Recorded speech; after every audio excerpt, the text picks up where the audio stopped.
Hello class ফাইভের স্টুডেন্টরা, কী অবস্থা সবার? গণিতের চতুর্থ অধ্যায় সাধারণ বর্ণাংশ, এই অধ্যায় থেকে একটা ক্লাস টেস্ট সমাধান করার চেষ্টা করি। দেখো, দেওয়া আছে 25 সমস্ত 9/16কে অপ্রকৃত বর্ণাংশে রূপান্তর করো। তাহলে অপ্রকৃত বর্ণাংশ, যে বর্ণাংশের লব হর থেকে বড়, সেটাই হচ্ছে অপ্রকৃত বর্ণাংশ। হর 16, 25 গুণন 16 যোগ 9, 25 গুণন 16, 5 × 30, হাতের থাকে 3, 6 × 2 = 12 আর 3 হচ্ছে 15, 25, 0 0 4, 400 প্লাস 9 সমান হচ্ছে 409/16, এটাই হচ্ছে উত্তর। ঠিক আছে, এরপরে দেখো 2 নম্বর, 18/30 যোগ 6/15 বিয়োগ 1/6 সমান হোয়াট? এইখানে 3টা ভগ্নাংশ দেওয়া আছে, যোগ এবং বিয়োগ করতে হবে। ঠিক আছে, তাহলে তোমরা ভগ্নাংশ 3টিকে সমহরে নিয়ে আসতে পারো, অর্থাৎ ভগ্নাংশগুলোর হর হলো 30, 15 এবং 6, এদের লসাগু বের করবা। 3 দ্বারা ভাগ করো, 3 × 10 = 30, 3 × 5 = 15, 3 × 2 হচ্ছে 6। এখন 5 দ্বারা ভাগ করো, 5 × 2 = 10, 5 × 1 = 5, 2 2 দ্বারা ভাগ করতে পারো, 1 1 1। ঠিক আছে, তাহলে লসাগু হচ্ছে 3 × 5 = 15, 15 × 2 হচ্ছে 30। ওকে, প্রথম বর্ণাংশ হর লিখে ফেলো 30,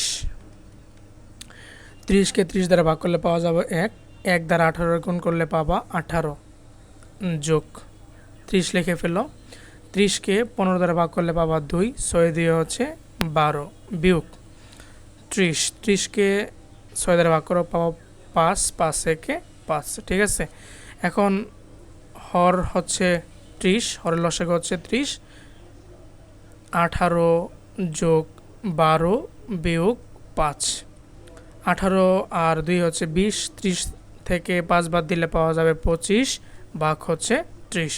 এখন 25কে 5 দ্বারা ভাগ করলে পাবো 5, 5 × 6 = 30, 5/6, এটাই হচ্ছে অ্যান্সার। ঠিক আছে,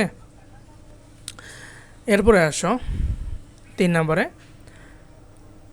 6/7, 3/5, 7/8, 3টা ভগ্নাংশ দেওয়া আছে। ভগ্নাংশগুলোকে মানের অধক্রমে সাজাও।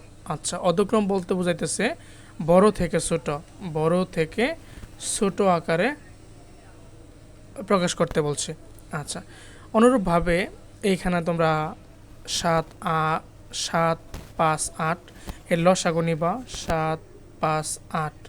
এখন দেখো, এদের লসাগুটা হবে, যেহেতু ভাগ করা যায় না, 5 × 7 = 35 গুণন 8, 35 গুণ হচ্ছে 8, 5 × 7 = 40, 4, 3 × 8 = 24 আর 4 হচ্ছে 28, 280। ঠিক আছে, এখন প্রথম ভগ্নাংশ হর লিখে ফেললো 280, 280কে 7 দ্বারা ভাগ করো, 3 × 7 = 4, 7 × 28, থাকবে হলো 0 0। প্রথমটার ভাগফল হচ্ছে 40, 40 দ্বারা আবার 6কে গুণ করতে হবে, গুণন 6, 6 0 0, 4 6 24, 240। তাহলে 240 ভাগ হচ্ছে 280, কমা দিয়ে দাও, তারপরে হর লিখে ফেলো 280। এখন 280কে 5 দ্বারা ভাগ করে ফেলো, 5 × 5 = 25, থাকবে হচ্ছে 3 0, 5 6 30। ঠিক আছে, এখন ভাগফল হচ্ছে 56, গুণ করতে হবে 3 দ্বারা, 3 6 18, 1 3 5 15, 1 হচ্ছে 16, 168, 168। তারপরে এখন হচ্ছে 3 দ্বারা 8 দ্বারা ভাগ করতে হবে, 280কে 8 দ্বারা যদি ভাগ করো তাহলে হচ্ছে 3 8 24, 3 8 24, থাকবে হচ্ছে 4 আর 0, 5 8 40, ঠিক আছে। ভাগশেষ হচ্ছে 0। এখন ভাগফল হলো 35 গুণন 7, 35 গুণন 7, 5 7 35, হাতের থাকবে হচ্ছে 3, 3 7 21 আর 3 হচ্ছে 21 আর 3 হচ্ছে 24, 245। তাহলে লিখব 245 ভাগ 280, ঠিক আছে। এখন যেগুলা হিসাব নিকাশ মুছাই দিতে পারি, একটু জায়গা খালি হবে। এখন দেখো মানের অধক্রমে সাজা অর্থাৎ বড়। এখন দেখো 3টা ভগ্নাংশের হরি হচ্ছে সমান, তাহলে সবচেয়ে বড় ভগ্নাংশ হচ্ছে 245 ভাগ 280, এর চেয়ে ছোট হচ্ছে 240 ভাগ 280, এরপরে হচ্ছে 168 ভাগ হচ্ছে 280। ক্লিয়ার? এটা হলো 7 ভাগ 8, আর এইটা হচ্ছে 6 ভাগ 7, আর এটা হচ্ছে 3 ভাগ 5। এটাই হচ্ছে উত্তর। ক্লিয়ার? আচ্ছা, এরপরে আসো 2 নম্বরে। একটি কন্টেইনারে মোট 29 ভাগ 6 লিটার তেল ধরতেছে, মানে এটা ধারণ ক্ষমতা। সম্পূর্ণ ফাঁকা অবস্থায় কন্টেইনারটিতে 1 ভাগ 18 লিটার তেল ঢালা হইতেছে। এখন ক নম্বর বলছে যে ভগ্নাংশ দুইটির মধ্যে তুলনা করে বৃহত্তম ভগ্নাংশটি নির্ণয় করো। আচ্ছা, তাহলে কি করা যাবে, আমরা ক নম্বরটা সমাধান করি। দেখো লিখব যে ভগ্নাংশ দুইটি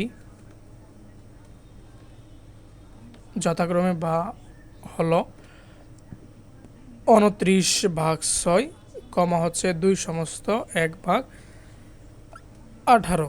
একে লিখতে পারো কি 18, 18 দিয়ে 36, আর একে হচ্ছে 37। এখন কি পাইলা, একটা ভগ্নাংশ হচ্ছে 29 ভাগ 6, আরেকটা হচ্ছে কি 37 ভাগ 18। হরের লসাগু করবা, 6 এবং 18 6 দ্বারা ভাগ করতে পারো, 1 বার 3 6 18, তাহলে লসাগু হচ্ছে 18, ঠিক আছে। 18কে 6 দ্বারা ভাগ করলে পাবা 3, 3 গুণন 29, 3 গুণন 29, কমা এটা হচ্ছে 37 ভাগ 18।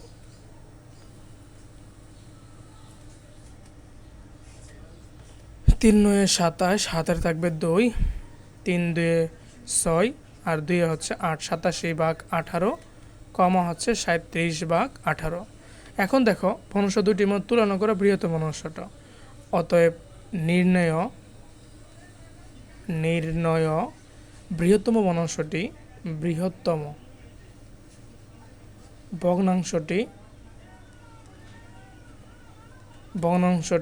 ইকুয়াল কত, 87 ভাগ 18। যে ভগ্নাংশের বা ভগ্নাংশগুলোর মধ্যে হর একই হলে যে ভগ্নাংশের লব বড় সেটাই হচ্ছে বৃহত্তম ভগ্নাংশ। আবার যদি লব বড় হইতো, যে ভগ্নাংশের হর ছোট সেই ভগ্নাংশটি, লবগুলা যদি একই হইতো বা সমলব হইতো, যদি তোমরা যেটা বলতে পারো, সেই ভগ্নাংশের যদি হর ছোট হইতো সেটাই হচ্ছে বৃহত্তম ভগ্নাংশ, ঠিক আছে। ওকে, এরপরে দেখো খ নম্বরটা গুরুত্বপূর্ণ। কন্টেইনারটি সম্পূর্ণ ভর্তি হলে যে পরিমাণ তেল ঢালতে হবে তা পূর্বের তুলনায় কত বেশি। এখন আমরা খ নম্বরের অনেকটুকু অংশ করে ফেলছি, আমরা এটা লেখা হইলে মুছে দিতে পারি। দেখো জায়গা ফাঁকা হবে। আচ্ছা, খ নম্বরটা দেখো, তাহলে দেখো কন্টেইনারটি সম্পূর্ণ ভর্তি হলে যে পরিমাণ তেল ঢালতে হবে। এখন দেখো কন্টেইনারটিতে তেল ঢালা হয়েছে, তেল ঢালা হলো ইকুয়াল 1 ভাগ 18 লিটার,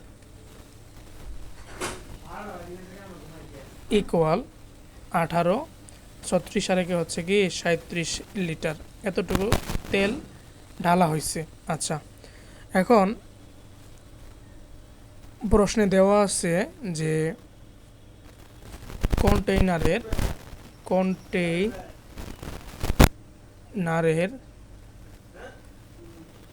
বা কন্টেইনারটিতে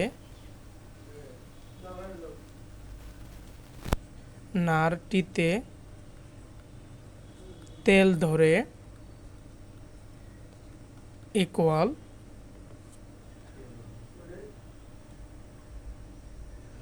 29/6 লিটার এতটুকু তেল ধরে। তাহলে আমরা লিখতে পারি যে আরও তেল ধরবে ইকুয়াল 29/6 বিয়োগ 37/18। ঠিক আছে, এখন লসাগু হইতেছে 18, 3 এটা হচ্ছে 87 বিয়োগ 37/18। 7 থেকে 7 বাদ দিলে 0, 8 থেকে 3 বাদ দিলে হচ্ছে 5। এখন দেখো ভাগফল হচ্ছে 50/18। জোড় সংখ্যা একে 2 দ্বারা ভাগ করতে পারো, ভাগ করলে পাবা এটা হচ্ছে 25 আর এটা হচ্ছে 9। 25/9 লিটার। ঠিক আছে, এত লিটার আরও তেল ধরবে। তাহলে লাস্ট কথাটা হচ্ছে পূর্বের তুলনায়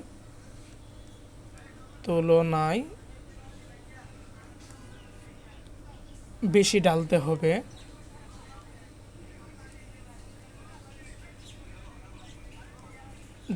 হবে ইকুয়াল 25/9 বিয়োগ হচ্ছে 37/18। ঠিক আছে, যতটুকু তেল ঢালা হয়েছে।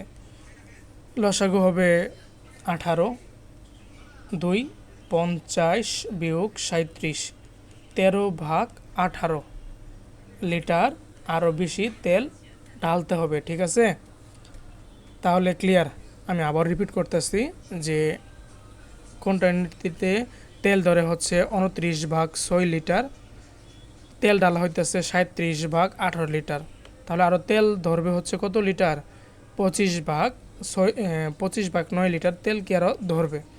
এখন বলছে প্রশ্নের পূর্বের তুলনায় বেশি ঢালতে হবে। পূর্বে কত ঢালা হয়েছিল? 37/18। এখন আরও তেল ধরবো কতটুকু? 25/9। এখান থেকে যদি ওই যে যতটুকু ঢালা হয়েছে বাদ দিই, তাহলে আমরা সর্বশেষ অ্যান্সার যেটা 13/18 লিটার পেয়ে যাব। ঠিক আছে, এছাড়া তোমাদের আরও কয়েকটা প্রশ্ন সমাধান করে দিচ্ছি, অনুশীলনী প্রশ্ন সমাধান করে দিচ্ছি, দেখে নিও। ধন্যবাদ।